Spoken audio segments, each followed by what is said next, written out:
आज के इस अजीब से दौर में जब कोई इंसान किसी कमरे में बिल्कुल चुपचाप अकेला बैठा हुआ दिखाई देता है तो असलियत में वह शायद अकेला नहीं होता, क्योंकि उस खामोशी के भीतर कोई ना कोई मौजूद रहता है। एक ऐसी मौजूदगी जो न दिखती है, न बोलती है और ना ही किसी को कुछ भी सुनाती है, लेकिन हर वक्त देखती रहती है कि वो इंसान क्या सोच रहा है, क्या देख रहा है, कब बेचैन हो रहा है और कब उसे खुद भी नहीं पता कि वो अगला कदम क्यों उठा रहा है। और सबसे हैरानी की बात यह है कि ये अदृश्य ताकत को किसी ने उस पर थोप नहीं रखा, बल्कि वह खुद उसे अपने हाथों में पकड़ कर लाया है, जेब में रखा है और अपनी जिंदगी का हिस्सा बना चुका है, जिसे हम स्मार्टफोन कहते हैं। एक ऐसी चीज जो आज सिर्फ कॉल करने या मैसेज भेजने का जरिया नहीं रही, बल्कि हमारी आदतों, हमारी पसंद, हमारे समय और हमारी भावनाओं से जुड़ चुकी है। शायद ही आज कोई ऐसा इंसान होगा जो पास में फोन रखता नहीं हो और वो इंसान उस फोन का इस्तेमाल ना करता हो, और इस्तेमाल भी सिर्फ जरूरत के लिए नहीं बल्कि हर खाली पल को भरने के लिए। सुबह आंख खुलते ही स्क्रीन देखना, रात को आंख बंद करने से पहले आखिरी नजर स्क्रीन पर डालना, और इसी स्क्रीन के भीतर घूमते रहते हैं सोशल मीडिया के वो प्लेटफॉर्म जिनका नाम अब रोजमर्रा की जिंदगी का हिस्सा बन चुका है, जिन्हें शुरू तो इस इरादे से किया गया था कि लोग आपस में जुड़े, बात करें, जानकारी बांटें, लेकिन वक्त के साथ इनका मकसद चुपचाप बदलता चला गया। और अब सवाल ये नहीं रहा कि इंसान क्या देखना चाहता है, बल्कि ये हो गया है कि इंसान को कितनी देर तक देखने पर मजबूर किया जा सकता है। और यहीं से खेल शुरू होता है, क्योंकि जब आप सोचते हैं कि आप सिर्फ 2 मिनट के लिए फोन उठा रहे हैं तो अचानक आधा घंटा निकल जाता है। तो ये कोई संयोग नहीं होता, ये एक ऐसा डिजाइन होता है जो आपकी आदतों को, आपकी कमजोरियों और आपकी फितरत को समझकर तैयार किया गया होता है। इंसान तारीफ पसंद करता है इसलिए लाइक बनाए गए, इंसान इतना ध्यान चाहता है इसीलिए नोटिफिकेशन बनाए गए, इंसान तुलना करता है इसलिए फिल्टर और एडिटिंग टूल आए, और धीरे धीरे हम सब एक ऐसी दौड़ में शामिल हो गए जहां हमें खुद नहीं पता कि हम क्यों बार बार स्क्रीन की तरफ लौट आते हैं। हम मानते हैं कि सब मुफ्त है, लेकिन दुनिया का एक सीधा सा नियम है कि अगर आप किसी चीज के लिए पैसे नहीं दे रहे तो कहीं ना कहीं आप वो चीज है जिसे बेचा जा रहा है। यहाँ हम नाम नहीं देते, हम चेहरे नहीं देते, बस एक पहचान संख्या देते हैं जो आईडी के रूप में इस्तेमाल की जाती है। ये सोचने वाली बात है कि हर इंसान खुद अपने बारे में जितना जानता है उससे कहीं ज्यादा जानकारी उसका फोन उसके बारे में जमा कर चुका है। उसे पता होता है कि आपको किस तरह का कंटेंट रोक लेता है, किस तरह की तस्वीर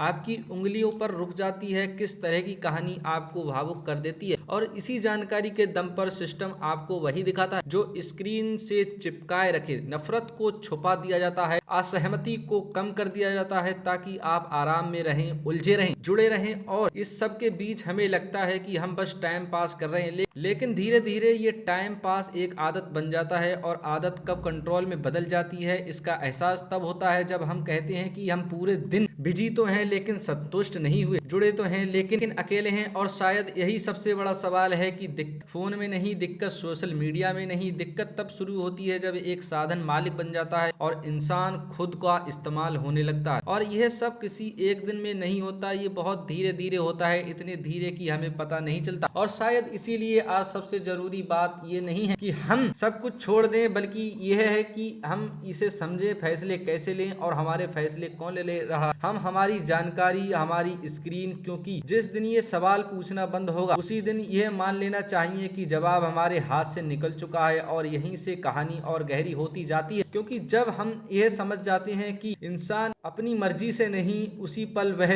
सबसे बड़ा और सबसे ज्यादा असुरक्षित होता है। उसे लगता है कि वह सोशल मीडिया पर वीडियो देख रहा है क्योंकि उसका मन है, वह स्क्रॉल कर रहा है क्योंकि उसे मजा आ रहा है, वह किसी पोस्ट पर रुक रहा है क्योंकि वह दिलचस्प है। लेकिन पर्दे के पीछे क्या पूरा एक सिस्टम लगातार ये हिसाब लगा रहा होता है, आपकी आंखें कितनी देर रुकी, आपकी उंगली कितनी तेज चली, किस तरह के शब्दों पर आपकी सांस थोड़ी तेज हुई, और किस तरह के चेहरों ने आपको 2 सेकंड ज्यादा रोक लिया। और इसी गणना के आधार पर अगली स्क्रीन, अगला वीडियो, अगली तस्वीर आपके सामने रख दी जाएगी, ताकि आप महसूस ही ना कर पाए कि आपको सुविधा जैसा लगता है और इतना मीठा कि वह लत बन जाए। हम सोचते हैं कि हम खुद को दूसरों से तुलना कर रहे हैं, लेकिन असल में तुलना का मैदान हमारे सामने जानबूझकर सजाया जाता है। हम सोचते हैं कि हम बेहतर दिखने की कोशिश कर रहे हैं, लेकिन असल में बेहतर दिखने की परिभाषा हमारे दिमाग में धीरे धीरे भरी जाती है। और एक वक्त ऐसा आता है जब इंसान अपने असली चेहरे से ज्यादा अपने ऑनलाइन चेहरे को संभालने लगता है, अपने मन की शांति से ज़्यादा अपनी प्रोफाइल की छवि की चिंता करने लगता है। और तब सवाल यह नहीं रहा जाता है कि सोशल मीडिया बुरा है या अच्छा, सवाल ये बन जाता है कि हम अनजाने में अपनी सोच, अपना समय और अपनी भावनाएं किसी ऐसे सिस्टम को तो नहीं सौंप रहे जो हमें समझाने का दावा तो करता है लेकिन हमें कभी इंसान नहीं मानता, बल्कि सिर्फ एक चलती फिरती जानकारी समझता है। और शायद इसी बिंदु पर आकर ये कहानी सिर्फ टेक्नोलॉजी की नहीं रह जाती, बल्कि इंसान और उसके चुनाव से उसकी कहानी बन जाती है। और इस पूरी प्रक्रिया का सबसे खामोश लेकिन सबसे गहरा असर इंसान के अंदर पड़ता है, क्योंकि जब हर पल खाली स्क्रीन को भरने लगता है तो सोचने की जगह धीरे धीरे खत्म होने लगती है।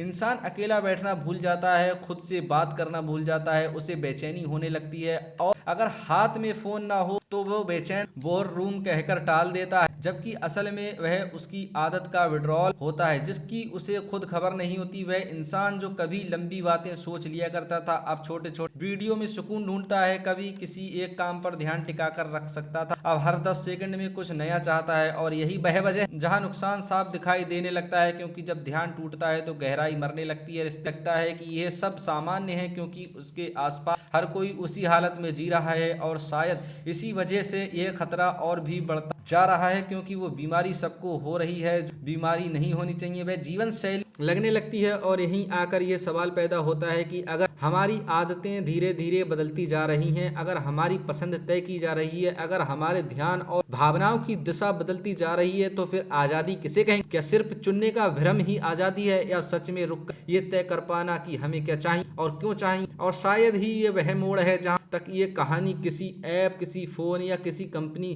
की ना रहकर सीधे इंसान की आत्म चेतना की कहानी बन जाती है।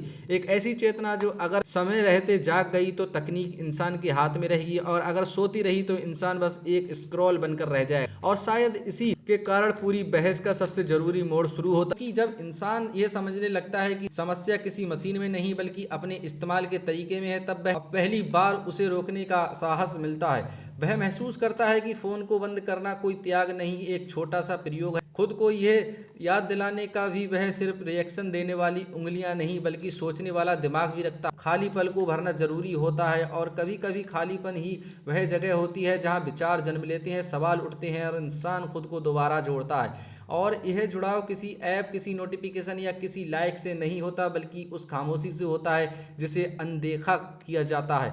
ये पैराग्राफ कोई उपदेश नहीं है और ना ही ये कहता है कि सोशल मीडिया छोड़ दो या फ़ोन फेंक दो, बल्कि बस इतना सा इशारा करता है कि आज़ादी किसी सिस्टम को तोड़ने से नहीं आती, आज़ादी अपनी आदतों को पहचानने से शुरू होती है।